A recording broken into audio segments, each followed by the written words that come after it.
O ano começou e com ele surgem as preocupações relacionadas à dengue.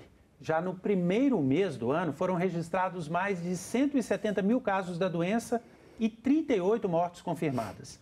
Alguns especialistas dizem que 2025 pode ser o pior ano da epidemia de dengue. Para falar sobre os riscos e os cuidados que todos precisamos tomar, vamos conversar com o André Bon, que é infectologista do Exame Medicina Diagnóstica Laboratório. Doutor André, muito obrigado pela presença. É um prazer estar aqui com vocês mais uma vez. Todo início de ano nós conversamos com o senhor. Já conversei várias vezes sobre dengue, né? Aqui em fevereiro, março. E eu quero começar essa entrevista fazendo a seguinte pergunta. É normal que todo ano, nesse período, a gente fale de dengue porque é uma doença que sempre vai acontecer? Ou nós temos errado em alguma coisa o que faz com que a epidemia seja tão preocupante nesse período? É normal. O Brasil é um país endêmico para dengue e a dengue ela vai persistir no Brasil para sempre. Vai ser muito difícil que a gente consiga acabar de forma absoluta com a dengue, a não ser que novas estratégias sejam implementadas, como a vacinação de toda a população, o que não é possível nesse momento, por exemplo, né? A dengue ela é uma doença que ocorre anualmente, numa faixa de período de tempo mais chuvoso no Brasil, e espera-se que em ciclos de a cada 2 a 5 anos a gente tenha grandes epidemias. Ano passado, em 2024, a gente teve a maior epidemia de dengue da história do país, com mais de 6 milhões de casos. E é esperado que esse ano de 2025 a gente também tenha um número muito grande de casos, especialmente, de acordo com as estimativas do Ministério da Saúde, na região sudeste, São Paulo especificamente, mas também no Paraná, por exemplo, no Sul, no Tocantins, no Mato Grosso, com uma expectativa elevada de casos nesses lugares para 25, maior do que 24. Então, sim, é normal que, não havendo novas estratégias ou implementação de novas tecnologias, sempre nesse período mais chuvoso a gente observe um aumento de número de casos de dengue. Mas as grandes epidemias, elas tendem a ser cíclicas, acontecerem a cada 2 a 5 anos. Eu tenho lido entrevistas de vários colegas do senhor, também infectologistas, dizendo que esse pode ser o pior ano da dengue, 2025. O senhor concorda com essa avaliação? Existe essa grande possibilidade porque existe uma expectativa para a nossa região com maior concentração de pessoas no Brasil, que é São Paulo, por exemplo, ter um ano de 2025 muito pior do que 2024.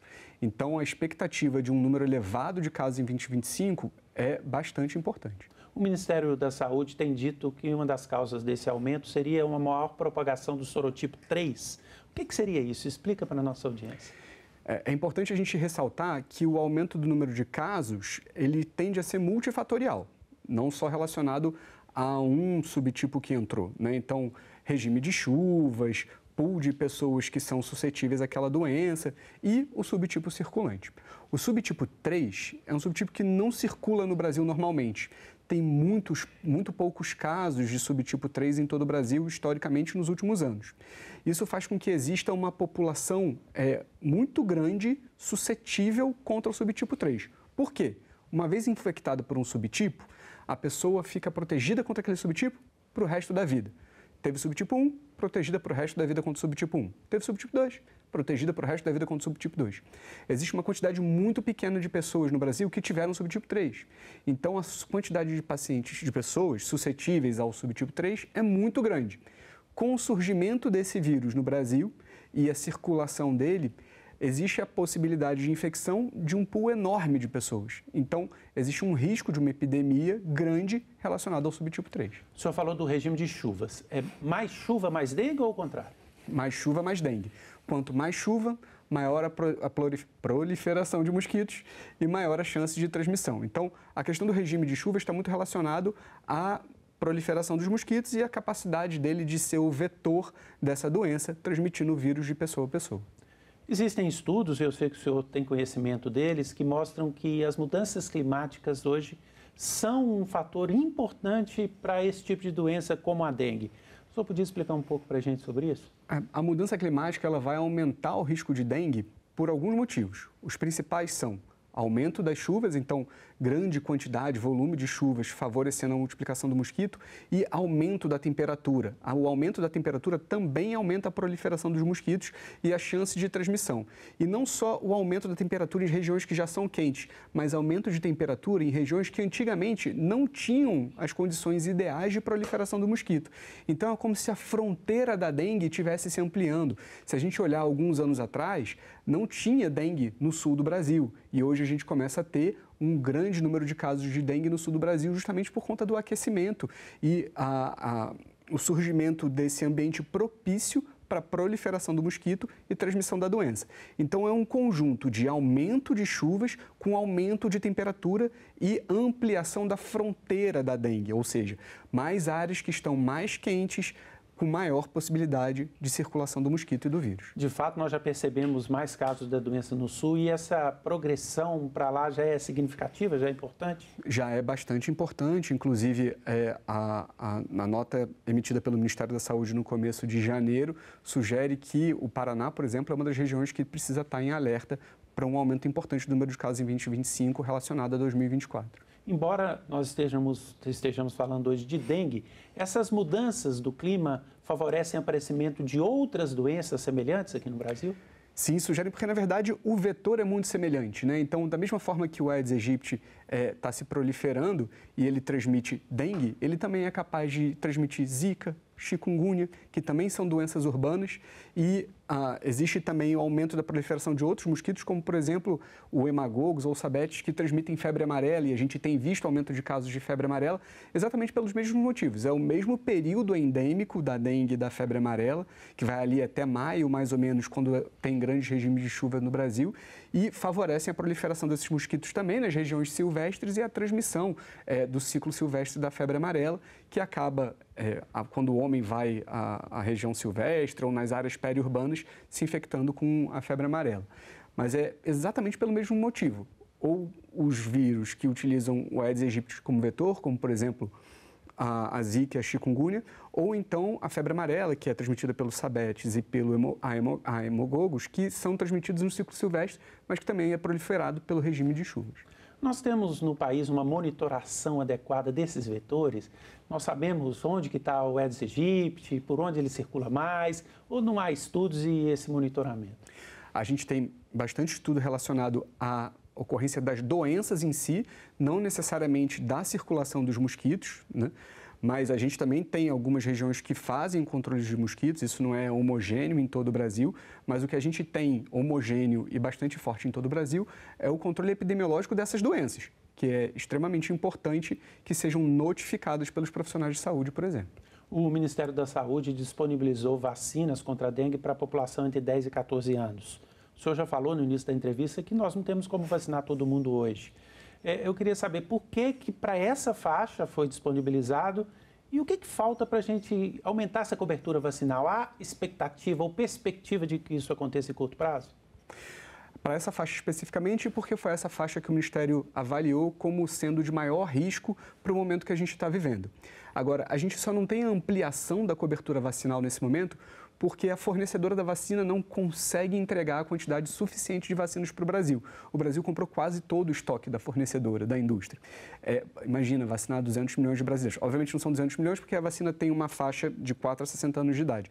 Mas imagina vacinar todos os brasileiros nessa faixa etária, é uma quantidade muito grande de brasileiros e a indústria não teve capacidade de fornecer isso. Já com esse período de vacinação que nós temos, embora numa parcela pequena, é possível avaliar qual seria o impacto de uma vacinação em massa? Eu pergunto sobre a efetividade dessa vacina no combate à doença. Existem modelos matemáticos que sugerem isso. A efetividade, especialmente porque no Brasil a gente tem circulação de vírus 1 e 2, para as quais a vacina é mais eficaz. A vacina tem vírus do subtipo 1, 2, 3 e 4, mas a maior efetividade é justamente contra vírus 1 e 2. Efetividade não, eficácia. A maior eficácia contra vírus 1 e 2. Então, a gente estima-se que sim, tem um impacto relativamente importante. A eficácia contra o vírus 3 ainda precisa ser definitivamente confirmada e comprovada em estudos que tenham maior incidência de vírus 3, porque o vírus 3, assim como no Brasil tem poucos casos, no mundo inteiro também tem poucos casos. Então, o estudo de validação da vacina não foi capaz de captar um número grande de casos de vírus 3 para falar, olha, a eficácia contra vírus 3 definitivamente é muito boa. Mas sim, se a gente conseguisse ampliar a cobertura vacinal, esperaria-se que o número de casos reduzisse de maneira significativa. Vale dizer que essa talvez seja a principal estratégia a longo prazo, né?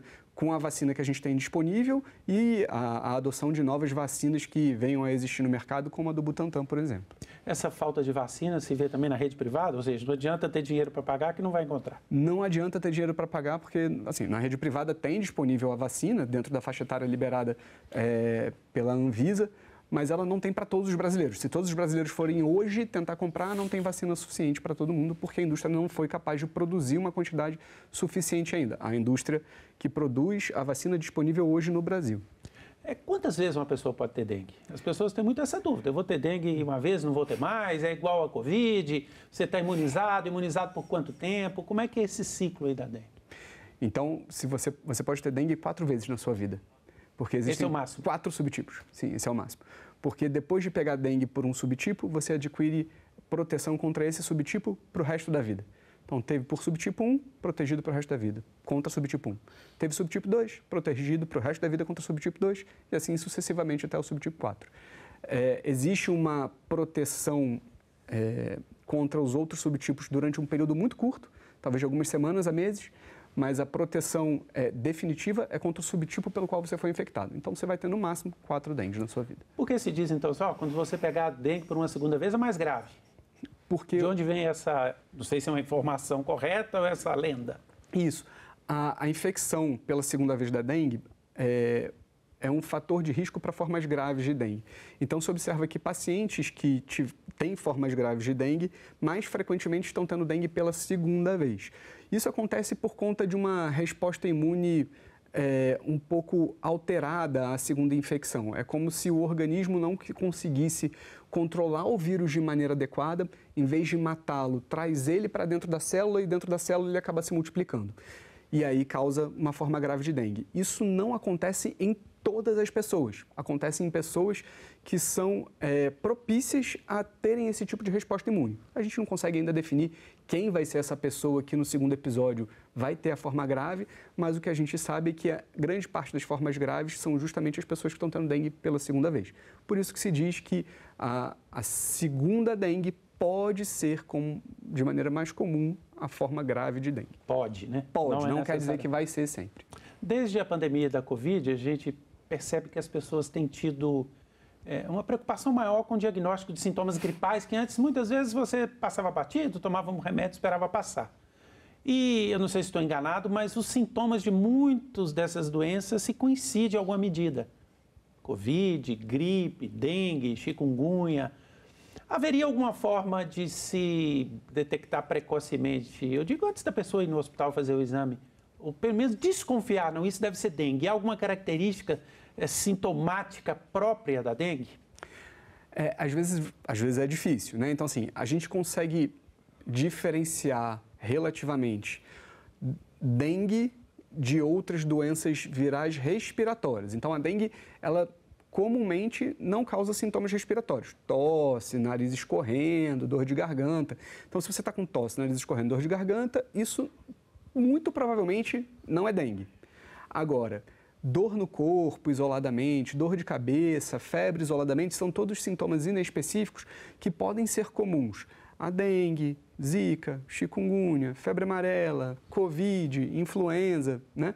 E a pessoa geralmente começa com esses sintomas e aí na covid e na influenza depois desenvolvem nariz escorrendo, dor de garganta e por aí vai. A gente consegue fazer essa diferenciação entre respiratório e não respiratório. Agora, diferenciar entre dengue, zika, chikungunya, febre amarela, oropouche, febre maiaro, do ponto de vista clínico isoladamente, é muito difícil, porque todas elas têm um espectro de sintomas semelhantes muito parecidos e as formas mais comuns costumam ser as formas leves, que os sintomas vão ser todos muito sugestivos, né?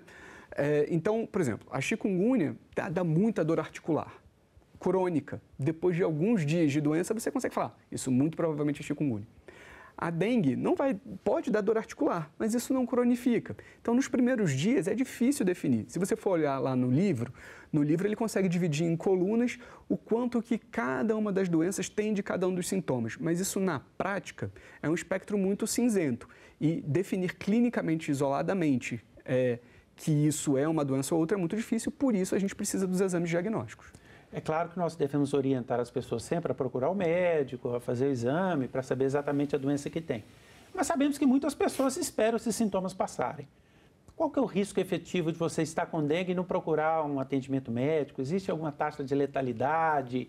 Qual deve ser o comportamento das pessoas?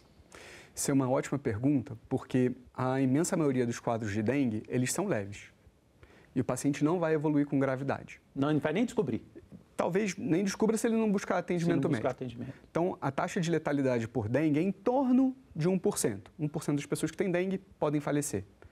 Mas a taxa de letalidade de dengue grave é bastante mais alta. Um percentual elevado de pessoas com dengue grave pode evoluir para óbito. Dengue grave é quando a pessoa tem uma disfunção de algum órgão, dos rins, do pulmão, do fígado, relacionada àquela infecção por dengue. E essa dengue grave, ela pode ser identificada, o paciente pode ser identificado que está evoluindo para dengue grave quando ele apresenta os sinais de alarme. Então, dor abdominal intensa e persistente, vômitos persistentes, tontura, aquela tontura a se levantar, sangramento de mucosa. Então, todos esses sintomas são sugestivos de que esse paciente pode estar evoluindo para dengue grave. Esse paciente tem que definitivamente ir ao médico, diagnosticado ou não já com dengue. Ele precisa buscar atendimento médico. Mas a gente recomenda que todas as pessoas com dengue busquem atendimento médico inicialmente, com suspeita de dengue, para se avaliar se ele tem algum outro sinal de alarme que ele não esteja identificando, para que ele possa fazer o exame de sangue para ver se tem hemoconcentração e que possa receber as orientações de quando ele precisa retornar. Por que isso é tão importante? Porque essas formas graves de dengue, elas acontecem justamente quando o paciente melhora. Eu costumo brincar que a dengue piora quando o paciente melhora. A fase crítica da dengue é quando passa a febre.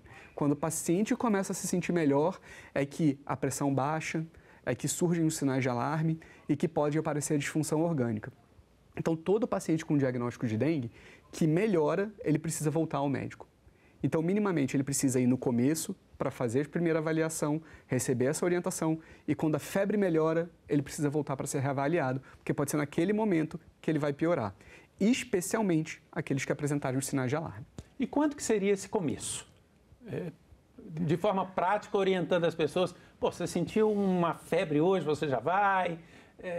Como a pessoa deve entender o momento, se é que é possível? Isso é um pouco difícil de definir, né? Eventualmente, como eu disse, os sintomas iniciais da dengue, eles são absolutamente inespecíficos. Alguém pode estar com dor no corpo e dor de cabeça e começar a vomitar e ter diarreia, isso ser uma gastroenterite. Mas isso pode ser dengue também. Então, nos sintomas iniciais, no primeiro, no segundo dia, já é importante que a pessoa procure atendimento médico para que ela possa ter um diagnóstico ou minimamente ser orientada. As pessoas, às vezes, ficam chateadas que vão ao médico, o médico fala assim, é uma virose.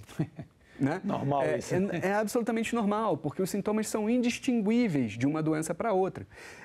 Mas durante uma epidemia de dengue, por exemplo, esse diagnóstico ele tende a ser direcionado para dengue e a orientação de que esse paciente, mesmo com diagnóstico de virose, pode ser uma gastroenterite, pode ser dengue, pode ser alguma outra coisa, ele vai precisar ser reavaliado, porque se for dengue e ele evoluir com formas graves, existe uma alta taxa de letalidade de dengue grave. Esse paciente precisa estar adequadamente orientado para retornar, para ser adequadamente hidratado, por exemplo. Tenho aqui alguns dados do próprio Ministério, dizendo que 54% dos casos prováveis, lá no início do ano, em janeiro, 46% eram entre homens. Desses, 51% pessoas brancas, 32% pessoas pardas, 4% pessoas negras. Eu estou trazendo esse número para fazer a seguinte pergunta. Existe alguma característica física, de gênero, mais propícia à dengue ou esses dados aqui são um acaso? Não existe. A gente pode dizer que dengue grave talvez vá ser mais comum em pacientes com fatores de risco, como pacientes com comorbidades, por exemplo, idosos e crianças pequenas.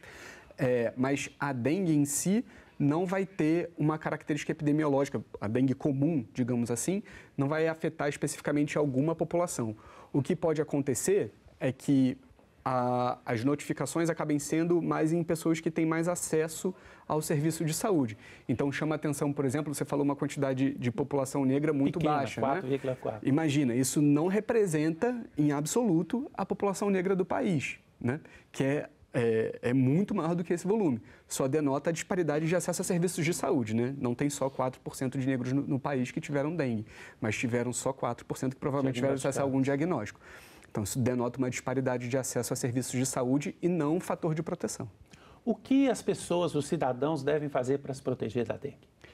Esse é um tema extremamente relevante e eu acho que a gente sempre fala e as campanhas são muito fortes nesse sentido.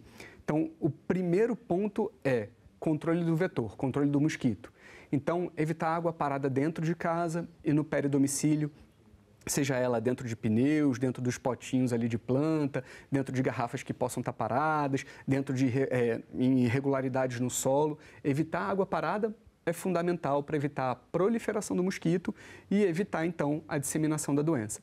Lembrar que a larva do mosquito, ela pode ficar muitos dias parada na superfície seca. Então, se a água acumulou e o mosquito pôs o ovo e você tirou a água, o ovinho ainda está ali. E quando voltar a chover e voltar a ter água ali, o ovo vai eclodir. Então, não basta tirar a água uma vez. Tem que evitar que tenha água parada de qualquer maneira. Esse é o primeiro ponto. O segundo ponto é que existem medidas, por exemplo, de proteção individual. Então, as pessoas que têm indicação de vacinação buscarem as unidades básicas de saúde para vacinarem as crianças e as que têm possibilidade, eventualmente, de se vacinar nas clínicas privadas, se vacinarem nas clínicas privadas. É óbvio que isso não é uma estratégia pública de saúde. A estratégia pública de saúde deve ser oferecer vacina para todo mundo que deveria estar sendo vacinado. E eu acho que isso, dentro do possível, será feito em breve. Outras coisas importantes, medidas individuais de proteção, por exemplo. Então, utilizar repelente. Então, saiu para a rua ou até mesmo dentro de casa, em áreas que tenham muito mosquito, utilizar repelente.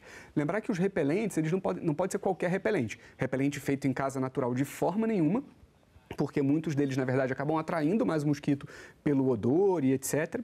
Então, o repelente precisa ser de dietiltoluamida, o famoso DET, numa concentração específica, de 20% a 50%, ou de caridina, acima de 20%. Outras medidas, como, por exemplo, as casas terem telas nas janelas, quem tem possibilidade de acesso ao ar-condicionado, ligar o ar-condicionado nas temperaturas mais baixas, ajuda a diminuir a atividade do mosquito e, eventualmente, o contato com o mosquito. Então, existem várias medidas que podem ser feitas.